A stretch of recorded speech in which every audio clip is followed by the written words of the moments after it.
ജോഷിമഠ് ഭൗമ പ്രതിഭാസത്തിൽ പുനരധിവാസ പദ്ധതി സംബന്ധിച്ചുള്ള വാർത്തകളാണ് ദേശീയ തലത്തിലെ ഏറ്റവും പ്രധാനപ്പെട്ടത്. മറ്റു വാർത്തകളുണ്ട്, അതൊക്കെ തന്നെ നമുക്ക് നോക്കുകയും ചെയ്യാം. ന്യൂ തെഹ്രയിലെ മാതൃകയിൽ സ്ഥിരതാമസം സൗകര്യമൊരുക്കാനുള്ള തീരുമാനത്തിലേക്കാണ് സംസ്ഥാന സർക്കാർ നീങ്ങിയിരിക്കുന്നത്. പുനരധിവാസത്തിനായി സ്ഥലങ്ങൾ ഇതിനോടകം തന്നെ കണ്ടെത്തുകയും ചെയ്തിട്ടുണ്ട്. ഇതിനായി 45 കോടിയുടെ ധനസഹായമാണ് കഴിഞ്ഞ ദിവസം ചേർന്ന മന്ത്രിസഭ പാസാക്കിയിട്ടുള്ളത്.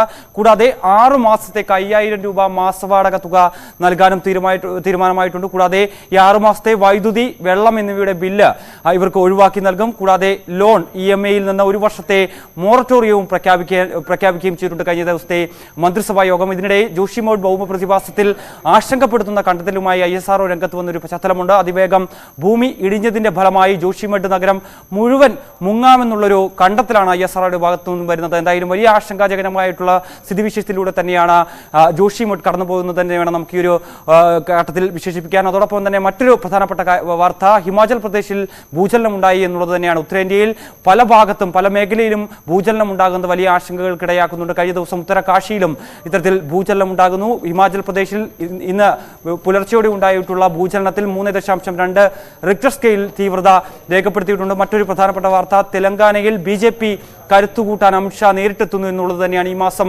28-നാണ് അമിത്ഷാ അവിടെ സന്ദർശനം നടത്തുന്നത്. അത്തരത്തിൽ നിരവധി വാർത്തകളുണ്ട്. കൂടാതെ ഈ പെൺകുട്ടി കാറിനടിയിൽ കുടുങ്ങിയ വിവരം ദൃക്സാക്ഷികളെ വിളിച്ചറിയിച്ചിട്ടും അവഗണിച്ചു എന്നാണ് പോലീസിനെതിരെ ഈ കഞ്ചുവാല കേസുമായി ബന്ധപ്പെട്ടുള്ള ആരോപണത്തിൽ ഇപ്പോൾ പുതുതായി പുറത്തുവരുന്ന വാർത്ത. പുതുവത്സര ദിനമായിട്ടും മതിയായ പരിശോധന നടത്തി വാഹനം കണ്ടെത്താൻ കഴിയാത്തതും ഇപ്പോൾ ഈ പോലീസുകാർക്കെതിരെ നടപടി എടുത്തതിൽ കൂടി കാരണമായി എന്നാണ് മനസ്സിലാക്കുന്നത്. 2 സബ് ഇൻസ്പെക്ടർമാർ, 4 അസിസ്റ്റന്റ് സബ് ഇൻസ്പെക്ടർമാർ, 4 ഹെഡ് കോൺസ്റ്റബിൾമാർ, 1 കോൺസ്റ്റബിൾ തുടങ്ങി അങ്ങനെ 11 പേർക്കെതിരെ നടപടിയും സ്വീകരിച്ചിട്ടുണ്ട്. അങ്ങനെ നിരവധി വാർത്തകൾ ദേശീയ തലത്തിൽ നിന്നുണ്ട്. പക്ഷേ സമയപരിധി മൂലം നമുക്ക് വരും മണിക്കൂറുകളിൽ ഇത് സംബന്ധിച്ചുള്ള വിശദമായ വാർത്തകളിലേക്ക് കടക്കാമെന്ന് മനസ്സിലാക്കുന്നു.